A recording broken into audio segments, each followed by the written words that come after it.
Bienvenidos y bienvenidas a este tema 2 del módulo 4 de Internet de las Cosas.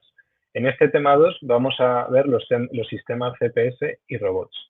CPS, nos referimos a CPS por sistemas ciberfísicos y ahora explicaremos un poco más cuál es en sí el concepto. En cuanto a la parte de robots, veremos los distintos tipos de robots y sus características que nos van a permitir un poco diferenciarlos en los entornos industriales.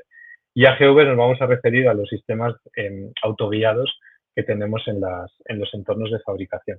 Hemos recogido en este bloque estos dos grandes familias, ¿no?, de dispositivos que nos podemos encontrar en un entorno industrial y sobre todo en un entorno industrial que esté más en el ámbito de Industria 4.0, porque además son de los que más información nos pueden generar en lo que sería el ámbito del Internet industrial de las cosas. Yendo un poco a la parte de sistemas ciberfísicos o CPS, a veces no queda clara cuál es la frontera. Esto pasa un poco como en el tema anterior del módulo 4 de qué es fog computing y qué es edge computing, pero está muy relacionado, como veis, con toda la parte de IoT. En muchos casos nos referimos a sistemas ciberfísicos a la parte donde tendríamos el proceso industrial en sí o la máquina de fabricación. Con esa máquina tendríamos algún tipo de hardware o software embebido que nos permitiría tener esa interacción con todo ese volumen de señales, de telemetrías que generaría ese proceso, e incluso en muchos casos poder hacer ya parte de ese procesamiento cerca en esa ubicación, cerca del proceso, incluso algún tema de despliegue de algún modelo, por ejemplo, de inteligencia artificial. Entonces, si yo encapsulara todo eso, nos daría lo que es un sistema ciberfísico o CPS, ¿vale? Como os decía, la parte IoT, hay casos, como veis en este, que están un poco segmentados. En otros casos se ve un poco como el todo, como veíamos en el tema anterior, se ve como el todo lo que es la parte de IoT y en este caso IoT industrial, ¿vale? Porque como veis el IoT en este caso cubriría también la parte pues de procesamiento y toda la parte de arquitectura que tendríamos más en nube o en un data center, ¿vale? De la compañía, y luego toda la parte más de visualización y actuación, ¿no?, que tendrían ya las personas, ¿no?, en ese esquema de capas que veíamos en el tema 1 de este módulo. Y todo ello pues lo podríamos englobar, digamos, en lo que son los proyectos de Industria 4.0, ¿vale? Esto es un poco para que tengáis un poco la idea de qué aplicaríamos a cada cosa. En esta transparencia tenéis un concepto ya a nivel físico para que veáis un poco también la pinta que puede tener un entorno de fabricación Smart Factory, ¿vale? Y a este concepto en muchas ocasiones se le llama ecosistema de fabricación flexible. Tenéis un enlace aquí al YouTube que también podéis consultar y es un enlace del concepto de este mismo que estáis viendo de la compañía Gestamp, del sector de automoción multinacional española, que tiene implementado este sistema de fabricación en las plantas más avanzadas. ¿Qué significa un proceso de fabricación flexible en este caso? Pues en este caso un concepto de fabricación flexible, como veis en la imagen, son estaciones que están formadas por una serie de elementos. Los elementos que tenéis en naranja serían los robots, que pueden tener además distintos elementos finales, pues pueden tener un sistema que esté haciendo la soldadura, un sistema de agarre, un sistema con un sistema de control de calidad también. Bueno, hay como distintas casuísticas, y los otros sistemas que veis que tienen la parte de arriba negra y la parte de abajo roja, pues serían los AGVs que estarían moviendo entre estaciones por los productos elaborados, semi-elaborados o lo que fuera, ¿vale? ¿Por qué es flexible? Porque estas estaciones, en principio, están pensadas para una puesta en marcha mucho más rápida de un concepto de fabricación tradicional, y también se pueden ajustar o cambiar a las necesidades que tenga ese entorno de fabricación, pues en cuanto a nuevo proceso de fabricación o lo que sea, ¿vale? Entonces, bueno, esto sí que es cierto que también por hacer un ejercicio de realismo no se puede llevar 100% a todos los procesos industriales, ¿vale? Pero en casos como estos, donde con este tipo de máquinas, digamos, y dispositivos se puede dar respuesta, pues sí que es bastante habitual, ¿vale? Como comprenderéis, todo este tipo de ecosistema, donde además tenemos, como veis en la imagen, no solo una estación, sino varias, generan unos casos de uso de IoT tremendos. O sea, tenemos una capacidad ahí de generar telemetría y con esa telemetría tomar decisiones, tanto personas como algunas decisiones semiautomatizadas directamente sobre el proceso, muy grandes, ¿vale? Entonces, lo hemos querido reflejar porque creo que es uno de los ejemplos a nivel caso de uso, ¿no? Más destacables si hablamos de ese IoT industrial conectando un poco con estos elementos de fábrica. Otro de los puntos importantes, y esto creo que lo dijimos en su momento, ¿no? Que no tiene que ver tanto con la ola de la industria 4.0, sino que pueden llevar décadas, son los SCADA, ¿vale? Y cuando hablamos de IoT es importante ver de dónde partimos, porque aunque IoT sea un término que, bueno, que ya va teniendo su antigüedad, ¿no? Pero que es más o menos reciente, en las fábricas teníamos y tenemos sistemas SCADA que llevan a lo mejor muchos años, décadas antes, ¿no? de que se incorporara toda la parte de IoT. Entonces, la parte de SCADA en muchas de sus capas, como veis en este esquema, funciona muy parecido a lo que hace un proyecto IoT, o sea, tenemos toda la capa más de campo con los sensores y actuadores, ¿vale? A los cuales nos conectamos, bueno, están normalmente cableados, ¿no? Por distintos protocolos. Encima tendríamos algún tipo de controlador, ¿vale? Que puede ser el PLC, que veremos luego también en este módulo, o un HMI, que ya tiene incorpora un poco esas pantallas, ¿no? Que además muchas son táctiles, donde veréis en las líneas de fabricación que los operarios están ajustando parámetros. Y ya por encima, ¿vale? Con otro tipo de comunicaciones, pues ya tendríamos toda la parte más de supervisión, ¿no? Con ese SCADA que pues tendría una base de datos y tendría una visualización del proceso donde veríamos un poco ciertas alertas, ¿vale?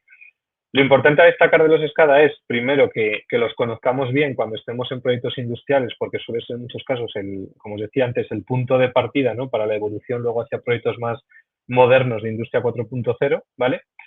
Que en muchas cosas tienen características muy similares, ¿vale? Pero por otro lado también es cierto que normalmente pues este tipo de proyectos no te incorporan, o proyectos y plataformas no te incorporan ya capacidades un poco más avanzadas, pues por ejemplo en temas de, por decir algo, por ejemplo en temas de inteligencia artificial, ¿vale? También normalmente otro de los aspectos que diferencia las soluciones más avanzadas del ámbito IoT versus lo que sería esta parte de SCADAs es la capacidad de retención de datos. Un SCADA, aunque pone aquí que hay una base de datos, pues sí que tiene cierta retención, pero esos análisis históricos que yo podría hacer en una plataforma IoT donde combino tecnologías tanto en la parte edge del proceso como en la parte cloud o data center, pues me permite, como podréis imaginar, unas capacidades de procesamiento de datos, sobre todo de procesamiento históricos, pues mucho mayores. Hemos hablado ya de algunos elementos que tenemos en estos ecosistemas industriales. Hablaba antes de los tipos de, hablaba antes de los sensores, ¿vale? Que son esos dispositivos, ¿no? Que nos generan esas magnitudes, o sea, convierten esas magnitudes físicas a esos valores medibles. Tipos de sensores, pues hay muchos, ¿vale? Por tipo de, digamos, de magnitud, ¿no? Que nos pueden ayudar, pues son ultrasónicos, inductivos, capacitivos, etcétera. Otros que van internos, otros externos que podemos añadir a un proceso que a lo mejor lleve décadas funcionando y queremos monitorizar ciertas variables que no está preparado, pues en lugar de hacer una modernización un poco agresiva del proceso, pues podemos añadir sensores incluso inalámbricos, ¿no? Que nos pudieran dar esta información. Luego tenemos la parte de los actuadores, que veremos también en este módulo, la parte de los PLCs, ¿vale? Que es uno de los más utilizados, de los autómatas, ¿no? Que se utilizan en los procesos. Y ahora vamos a ver tanto la parte de robots que os decía en la introducción como en la parte también de los AGVs, ¿vale? Los robots, estas transparencias, como suelo deciros, pues son un poco para que tengáis toda la información que podéis leer después, ¿vale? Pero no vamos a ir a todo el detalle. Un robot al final, yo creo que hoy en día todo el mundo lo visualiza cuando piensa en un entorno industrial y es un dispositivo, ¿vale? Que se programa y que hace ciertas acciones. Si veis aquí es un poco llamativo a las fechas, ¿no? O sea, hablamos del año 54, cuando se habló del primer robot programable, ¿vale? Por George Devon.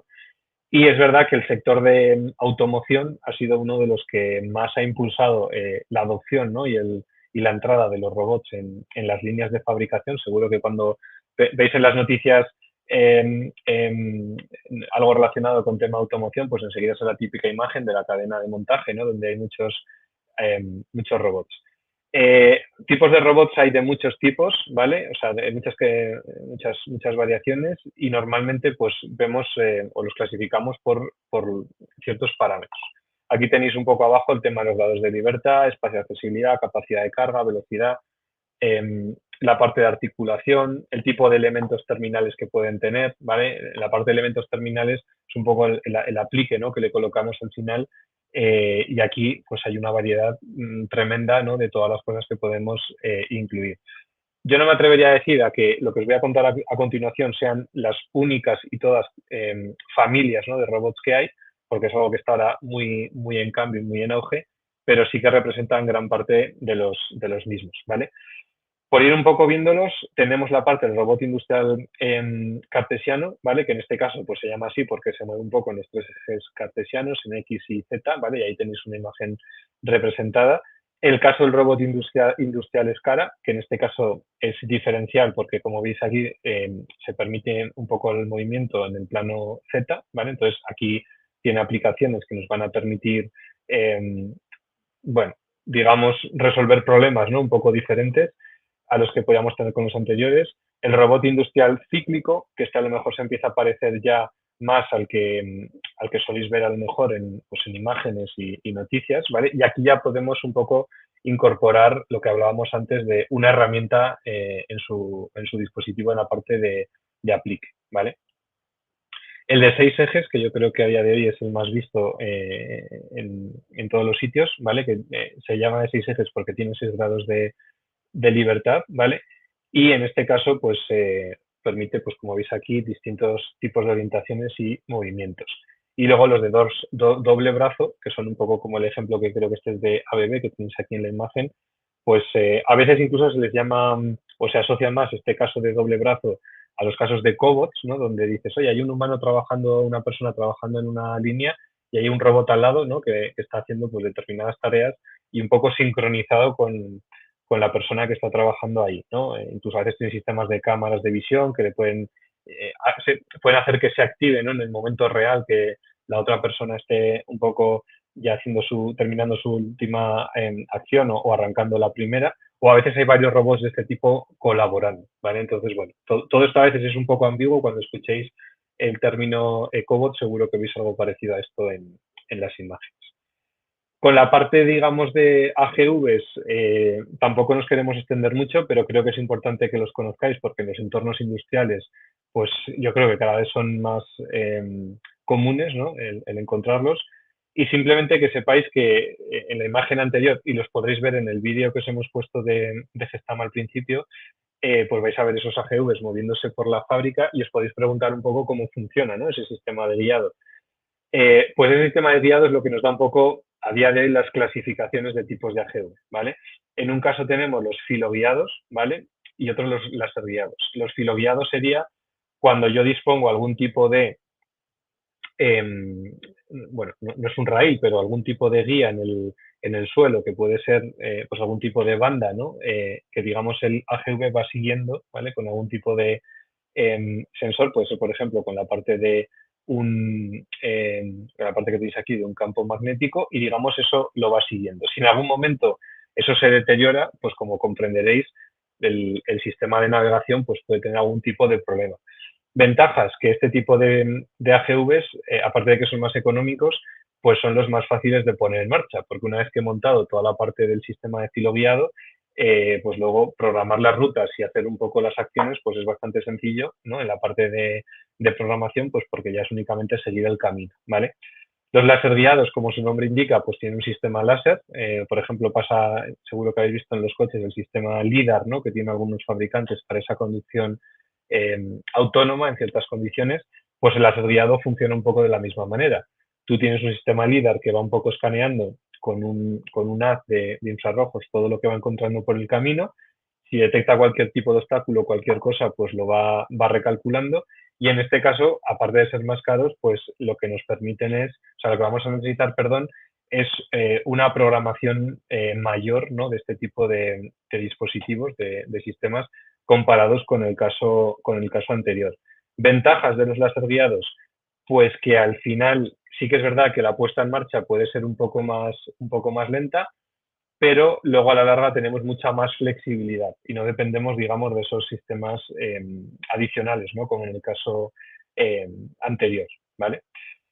Esto sería un poco todo lo que veríamos en este tema. Ya habéis visto que hemos pasado un poco más en el concepto general de CPS, ¿vale?, de la parte de sistemas ciberfísicos, y un poco la conexión con la parte IoT. Luego hemos puesto un ejemplo y además tenéis un vídeo que os recomiendo que veáis sobre la parte más del concepto de fabricación en un ecosistema Smart Factory. En muchos casos se llama Flexi, como habéis visto en esa transparencia, pero la podéis encontrar con otros nombres.